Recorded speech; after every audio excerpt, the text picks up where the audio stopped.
We provide you the platform to turn your dreams into reality.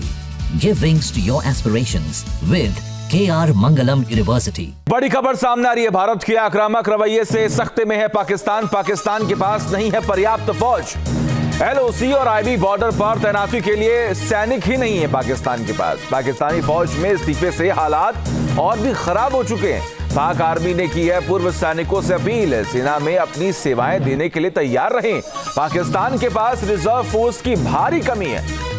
पाक की reserve force counter terrorism में लगी हुई है। यह बड़ी खबर आपको बता रहे हैं। ये जानकारी मिल रही है कि पाकिस्तान के पास अब पर्याप्त फौज ही नहीं है। तमाम जानकारी के लिए हमारे साथ हमारे सहयोगी मधुरेंद्र जी जुड़े हुए हैं।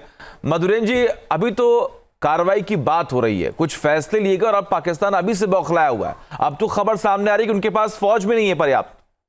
देखिए, पाकिस्तान की गिजड़ भभकी और हकीकत दोनों के बीच ज़मीन और आसमान का फासला दिखाई दे रहा है। एक तरफ पाकिस्तान जो है वो अपने रिजर्व फोर्स को भी दरअसल हम देखें तो रिजर्व नहीं रख पाया है, उसे काउंटर टेररिज्म लगाया गया है। चाहे आप सिंध की बात करें, बलूचिस्तान की बात करें, खैबर पख्तूनख्वा की बात करें या फिर डूरन लाइन की बात करें। दूसरी तरफ आप देखिए तो पाकिस्तान की फ़ौज से इस्तीफे का सिलसिला जारी है और असीम मुनीर के लिए सबसे बड़ा चैलेंज है अपने फोर्स को कंसोलिडेट करके रख पाना, जो कि संभव दिखाई नहीं देता। और ऐसे हालात बिगड़ते देख अब पाकिस्तान की फ़ौज ने दरअसल सेवानिवृत्त जो लोग हैं जिनके पास फौज की वर्दियां अभी भी हैं, उनसे अपील की है कि वे लोग तैयार रहें। अगर भारत के साथ युद्ध होता है तो वे लोग सामने निकल कर आए हैं, लेकिन अभी तक कोई रिस्पांस उसकी तरफ से भी नहीं आया है। उनके भी अलग अलग कई गुट हैं पाकिस्तान में, वो भी दरअसल असीम मुनीर को रिस्पॉन्ड करते हुए दिखाई नहीं दे रहे हैं। जाहिर तौर पर अगर आप LC की बात करें या फिर IB की बात करें, दोनों तरफ पाकिस्तान की सेना जिस मोबिलाइजेशन को पिक्चराइज करके दिखाने की कोशिश कर रही है, उसकी हकीकत यह है कि उसके पास सफिशिएंट फोर्स नहीं है जो LC और IB को संभाल पाए, क्योंकि जो इस वक्त का मोबिलाइजेशन है पाकिस्तान का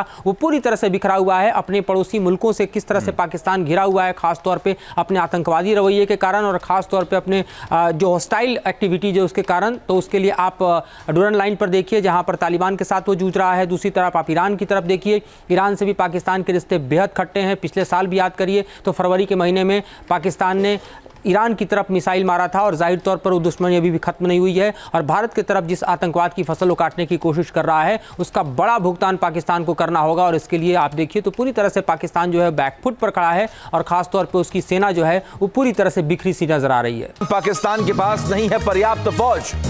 LOC और IB बॉर्डर पर तैनाती के लिए सैनिक ही नहीं है पाकिस्तान के पास। पाकिस्तानी फौज में इस्तीफे से हालात और भी खराब हो चुके हैं। पाक आर्मी ने की है पूर्व सैनिकों से अपील, सेना में अपनी सेवाएं देने के लिए तैयार रहें।